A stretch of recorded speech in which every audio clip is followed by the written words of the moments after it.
She was only 10 years old. Red coat, cold wind, long walk home from school that she never finished. Her name was Carmen Colon. The next time anyone saw her, she was dead, tossed down an embankment off Interstate 490, naked, broken, discarded. Carmen wasn't the first child to go missing in America, but she was the first in Rochester to die in what became a haunting pattern, one that would echo across the city and over decades. Carmen Colon, Wander Walkowitz, Michelle Menza. 3 girls, 3 names, alliterative initials, a serial pattern, a chilling possibility. This is Crime Stands Still Deep Cuts. I'm Carrie Drobin, and today we reopen one of the most disturbing cold cases in New York history, the Alphabet Murders.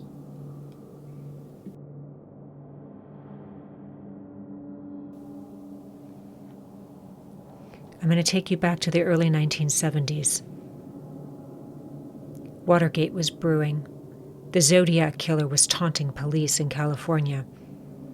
Ted Bundy hadn't yet become a household name. And stranger danger, that wasn't even a phrase people knew. It wasn't a thing. Parents still sent their kids to walk home from school, alone. In many communities, including Rochester, New York, the idea that someone would abduct, rape, and strangle a child in broad daylight seemed unthinkable. Rochester was the kind of town where people knew your name at the corner store, where factory jobs paid the bills, and kids played until the streetlights came on. But in the fall of 1971, the city learned something dark, that evil could hide behind familiar faces and walk the same sidewalks. But in 1971, that sense of safety shattered when Carmen Colon disappeared. Back then, serial killer wasn't a term the public really understood. And law enforcement agencies rarely shared information across jurisdictions. There was no DNA database, no Amber Alert, just trauma and newspaper headlines and fear. The murders of these 3 girls, just 10 and 11 years old, became one of the first cases to awaken a generation to the reality of child predators. Carmen Colon was the first. She had dimples, walked with purpose, loved making her grandmother laugh. In November of 1971, she'd left to go to a pharmacy to pick up medication for her grandmother. Witnesses reported seeing her running along I-490, half-dressed, screaming for help. She ran in the direction of oncoming traffic, and it's unclear why. There was a car on the shoulder, driving in reverse, chasing her. One driver was so perturbed by the scene that he turned to his passenger in a total state of disbelief and asked if she thought he should turn around. Easier said than done, perhaps, in rush hour traffic. I mean, he'd have to exit the freeway and then re-enter in the opposite direction, but why was he apparently the only one who was concerned? Maybe it's the bystander effect. Someone else is going to take care of it, or will take care of it, or has taken care of it, or maybe has already called the police. But this was 1971. It was before cell phones. No one stopped. And according to the author Michael Benson of Nightmare in Rochester, the scene bothered that first driver enough to where, when he got home, he told his wife about it. But that was it. He still didn't report it, and neither did his wife, and neither did any of the other drivers along that freeway who surely saw the same thing. I mean, what would you have done if you saw Carmen running down the expressway? Would you have turned around? Would you have called the police? Would you have just driven home and left it to somebody else to take care of? And what about seeing that car driving in reverse? So because nobody reported it, When the Rochester Police Department got the call from the girl's family hours later reporting their child missing, they hadn't even begun to follow up on leads. They didn't even know that there had been sightings of this 10-year-old child screaming and running for help down the expressway. Carmen lived with her grandparents, though both of her parents were still in her life. Her mom had been a teenager when she'd had Carmen, and Carmen's father was married to Carmen's mother's sister, who was twice her age. Okay, think about that. Do the math. Can we all say statutory rape by the brother-in-law? Carmen, who often ran errands for her grandmother, was also always supervised by her grandfather, except, of course, on this day, the day that she's abducted in broad daylight. In fact, by the time Carmen is reported missing, panic has set in. Police start with the pharmacy. They question the owner. He says he told Carmen it would take a few minutes to fill the prescription, so she should return in a half hour. Of course, she never did. And 2 days later, her body was found by 2 teenagers in a nearby town called Riga, 12 miles away.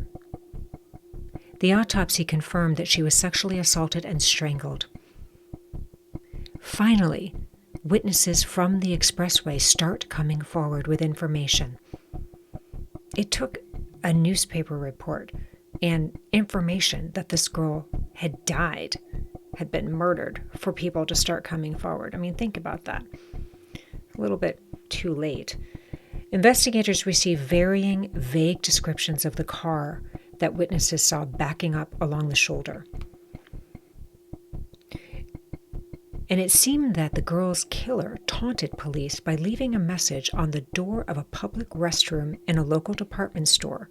And it said, "I killed a 10-year-old girl. Who will be next?" Police, of course, dusted for prints but came up empty, and it was 1971, so there were no security cameras. They set up a tip line for information, and soon, Carmen's frozen green pants, because remember, she was half-dressed running down the expressway, the green pants that she had clutched in her hand while running down the freeway are found within a few hundred feet of where she was last seen. A few months later, a witness tells police that he suspects Carmen's mom's boyfriend, Miguel Colon. Apparently, Miguel had said something cryptic in the days following Carmen's death. Okay, I want you to think about this. This is a few months later. Okay, somebody comes forward. But this is what Miguel Colon says in the days following Carmen's death. Quote, "Needed to skip town quickly because I'd done something wrong in Rochester." I mean, a few months later. And he doesn't just skip town, he moves to Puerto Rico.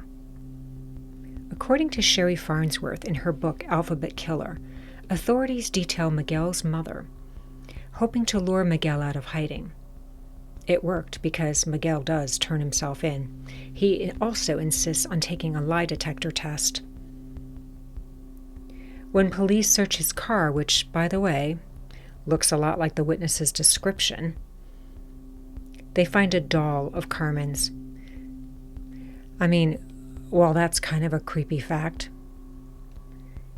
it's possible that Carmen's doll would be in his car because he is, after all, her uncle, and they probably would have had a lot of contact. So, in the end, police really don't have enough to arrest him.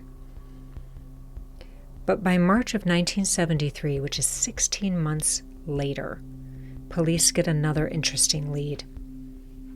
They get a call from authorities in California who say that they've arrested a man on a similar case, and in the man's wallet was a newspaper clipping about Carmen's case. But this lead is eventually ruled out too, because it turns out the suspect was overseas at the time of Carmen's murder. Okay, a little creepy, actually a lot creepy that he'd be carrying around a newspaper clipping of Carmen's death, but the case goes somewhat cold for 17 months. Then came Wanda Walkowitz. April 1973, another 11-year-old, a redhead, another red coat. Are we seeing a pattern here? Another abduction in broad daylight. Like Carmen, Wanda too is running errands for her mom. She'd gone to a neighbor deli to buy groceries for her dinner, and witnesses said that they saw her struggle a bit to carry the groceries. They were too heavy and awkward. That's when they saw a brown car pull up alongside her. Wanda's body was then found the next day, posed and dumped in Webster, New York. Though police find similarities between Wanda and Carmen's murders, they also find differences. For example, Wanda was fully clothed, and she was strangled with some kind of ligature. And here's another strange detail. Autopsy reports revealed that Wanda had custard or ice cream in her stomach, which suggested perhaps that she was fed by the killer. Once again, tips come in, and one in particular catches law enforcement's attention. One caller claims to have seen a man forcing a red-haired girl into a light-colored Dodge Dart at knife point the evening that Wanda disappeared. For the most part, the tips are dismissed. Possible suspects have alibis or pass lie detector tests, or there are just too many similar car descriptions to really nail it down. But 7 months later, and just over 2 years since Carmen's murder, Michelle Menza is murdered. November 1973. She never made it home from school. Her frantic mother reported that she always walked both of her daughters home and had planned to do so again on this day, but Michelle had been detained due to a situation in her school. Apparently, Michelle had been bullied by another child, and the school decided to detain both of them. I guess it was a thing back then where both kids were punished. Because she was detained and her mother wasn't able to walk her home, her body was discovered in Macedon, 15 miles away. She too had been assaulted and strangled, and she, like Wanda, had been fully clothed and fed. Autopsy reports revealed that she had the remnants of an undigested cheeseburger in her stomach. Authorities suspected that she, too, had likely been fed by her killer. As if that isn't macabre enough. So here we have the same age, same staging, same profile, 3 victims, each with the same first and last initial. CC, WW, MM, each dumped in a town matching those initials. The alphabet pattern is a part of the killer's psychological signature. It suggests an offender who is acting out of a deeply entrenched fantasy, possibly rooted in early trauma, rejection, or internal chaos. Carmen's was likely the killer's first, because it didn't go so well. So maybe the killer's method, the abduction, rape, and murder, had to be reorganized. Or maybe the killer knew Carmen and didn't need a ruse. The abductions were quick, clean, in broad daylight, and involved transporting the victims, implying planning and familiarity with the area. The crimes were spaced out over 2 years, which could indicate a cooling-off period or disorganized impulses. All the victims were abducted from Rochester neighborhoods and dumped nearby, which means that the killer probably lived or worked locally. Maybe he blended into his environment. He clearly had a car, possibly moved for the third murder, indicating maybe he was becoming more confident in what he was doing or needed a change in his living situation. And then there's the stripping and the posing of the bodies, which signaled maybe more than sexual assault, right? This was premeditated. It reflected sort of ritualistic sadism and a fantasy script that the killer may have rehearsed long before he acted. Then you have the long gaps between killings, which suggests a double life, perhaps, a job, a relationship, even a public-facing role. I mean, it's no secret that many serial killers compartmentalize effectively, right? They can function, quote unquote, normally in society. They sometimes hold jobs, have families, work in positions of trust. And then just like that, the killings stopped. No more bodies, no more patterns, no confessions, just a name, the alphabet killer, and a silence that lasted 50 years. He could have relocated, he could have died, he could have been incarcerated after the third murder. Nobody knows. There were semen samples gathered from all three girls that revealed that the killer had a blood characteristic found in only 20% of people. The other odd fact was that all three girls had the hairs of a white cat or a light-colored cat on their clothing when they were found. Police were flooded with tips, thousands of them, but only one would crack the case, and it came from a little girl. The little girl knew Michelle. The day Michelle vanished, the girl saw something so terrifying that she ran home, crawled into her mother's closet, and confessed what she'd witnessed. She'd been standing on a street corner near a shopping plaza when a light-colored car came barreling toward her. Behind the wheel was a man who scared her. In the back seat through the window, she caught a glimpse of her friend Michelle, crying, panicked, as the car sped away. Here's the crazy thing. The little girl's mother didn't call the police for 4 days. Then another tip surfaced. A man claimed he'd stopped to help a driver who appeared to be having car trouble. But when he approached, the motorist grew aggressive, told him to get lost, and deliberately blocked his view of a young girl inside the vehicle. The man later gave a description to a sketch artist. He described his encounter as a man over 6 feet tall, about 170 pounds, dark curly hair, unshaven, dirty, with long fingernails. When the sketch artist published this in the news, a security guard at the Rochester newspaper came forward. He'd had a strange encounter, too. A nervous man had approached him, asking if there were any updates on Michelle Menza.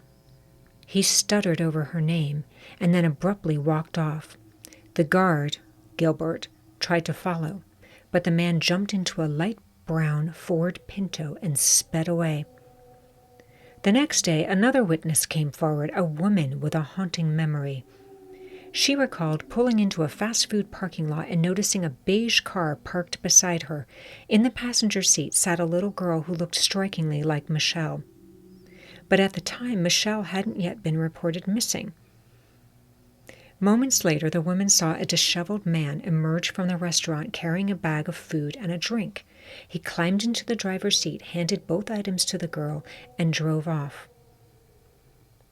Chilled by the memory, the woman provided a detailed description, enough for a full-body sketch. And when police questioned employees at the restaurant, one worker remembered the man clearly, especially his long, grimy fingernails. It's always amazing to me how criminals will have some striking features, either a tattoo or a piece of clothing that they always wear, or bare feet, or as in this case, grimy fingernails, something that is clearly going to make them identifiable. Then something unexpected happens. The Good Samaritan, the man who tried to help the motorist, calls police again, and he says, "You won't believe this, but I just saw the guy again, and this time I got his license plate." Again, it's kind of crazy.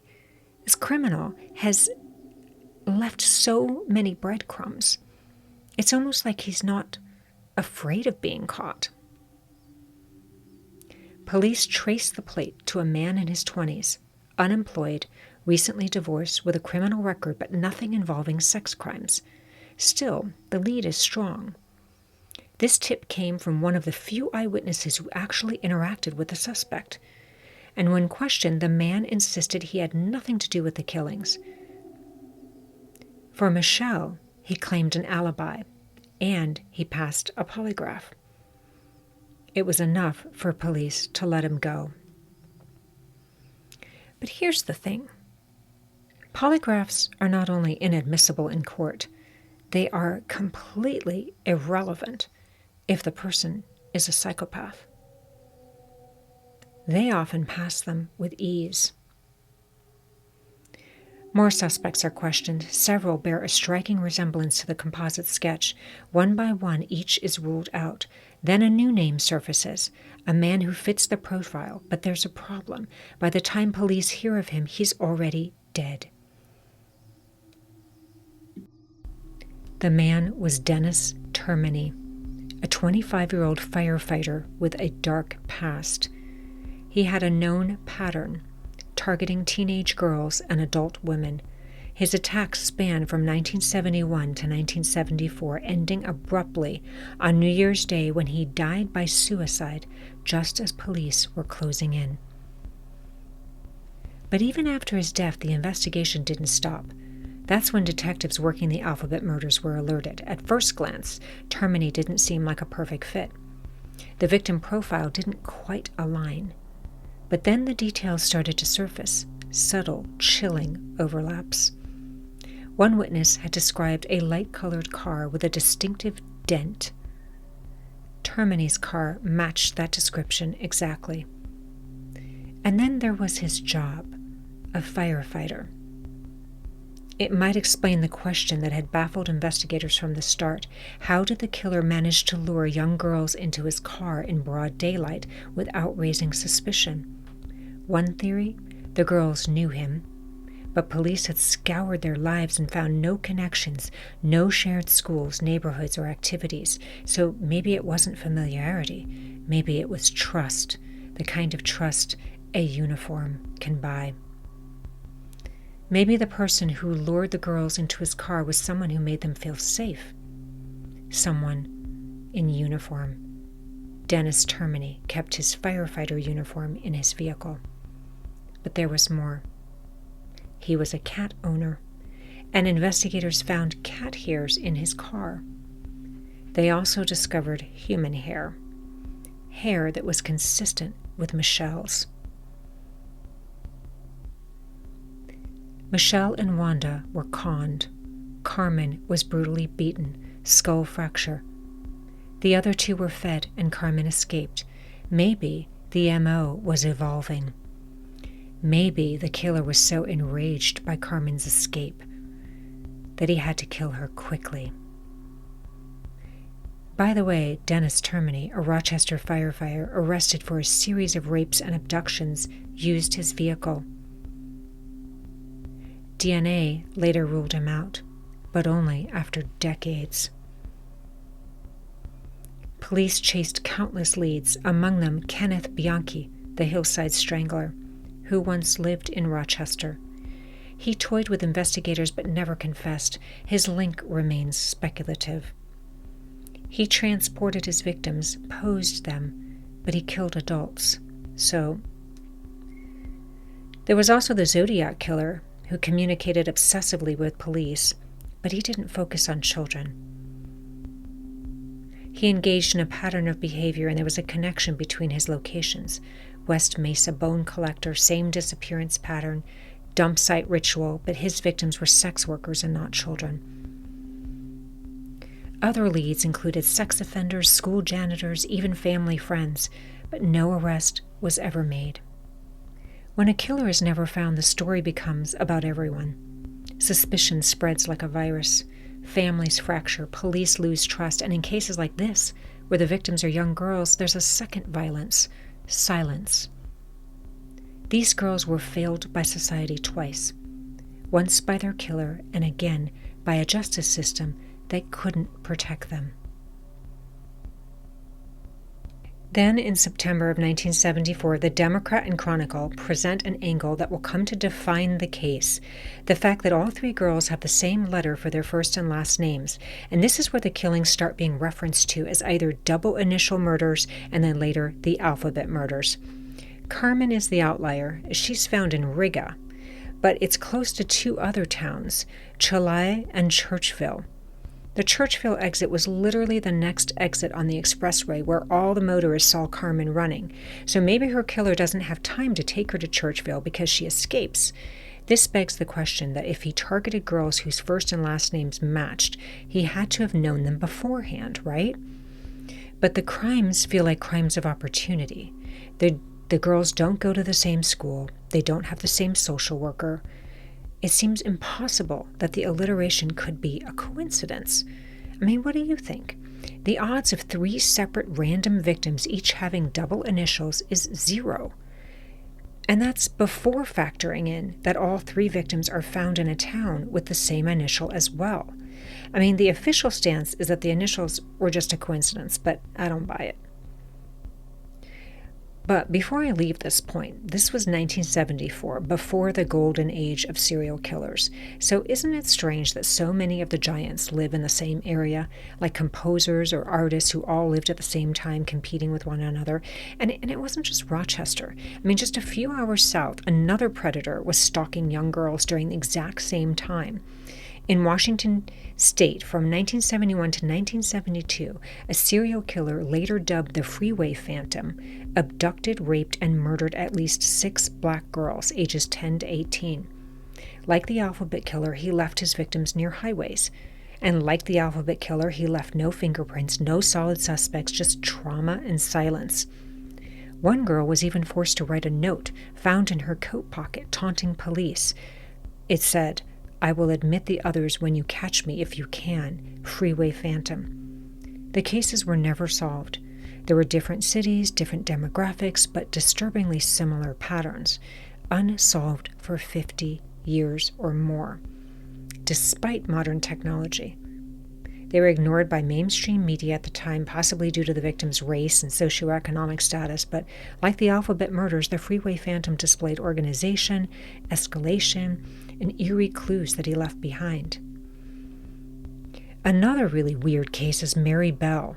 It was the most shocking in British criminal history, not because of the brutality of the crimes, but because of who committed them. In Mary Bell's case, like the alphabet killer's case, the victims were young. They were children. They were lured and murdered. In the alphabet killer's case, they were also assaulted and abducted.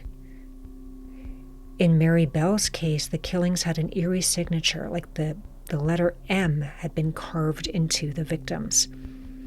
And of course, in the alphabet killer's case, it was the alliterative initials on the matching dump sites. They formed a signature. The victims were targeted in public places. They were abducted in broad daylight. Police and public missed warning signs. Law enforcement missed key opportunities. The community was shocked that such evil came from someone so close. I mean, the alphabet killer may have been someone trusted or familiar. But the thing that was so startling in Mary Bell's case was that she herself was a child. So she was a child serial killer. And of course, the alphabet killer was presumed to have been an adult male with organized predatory behavior and possibly psychopathy. But the fact that there were so many similar cases around the same time period is really pretty bizarre and pretty disturbing.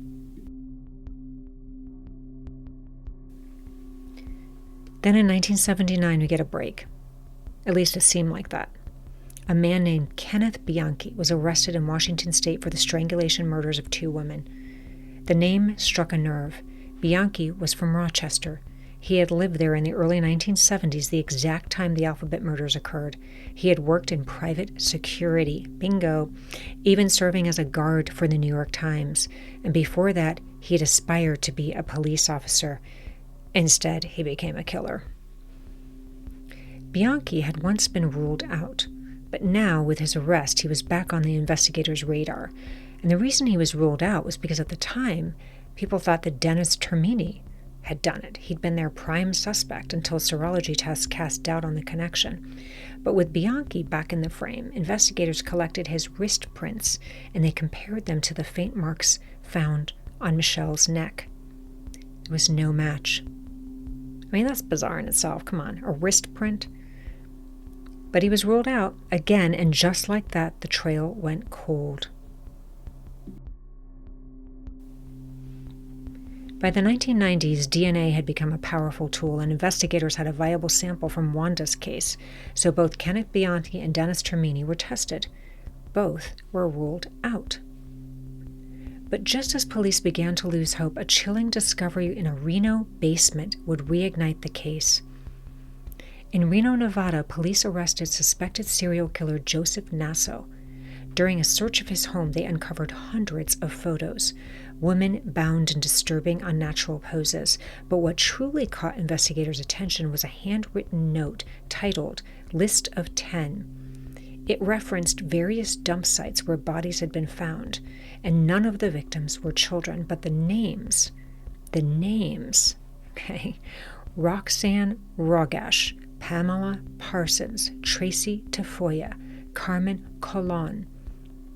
And if you can believe this, it was another Carmen Colon, not related to the one in the Alphabet Killer's case. And Joseph Nasso had once lived in Rochester during the early 1970s, the exact time of the Alphabet murders. So according to biographer C.L. Sweeney, Nasso was in town at the time of each abduction, so it felt like more than a coincidence now. But when his DNA was tested against the one sample from Wanda's case, it wasn't a match. And then there's this strange pattern investigators kept circling back to. 3 girls. C is the 3rd letter in the alphabet. M for Michelle is the 13th letter. W for Wanda is the 23rd letter. It's a sequence, a signature. Or is it just a chilling coincidence?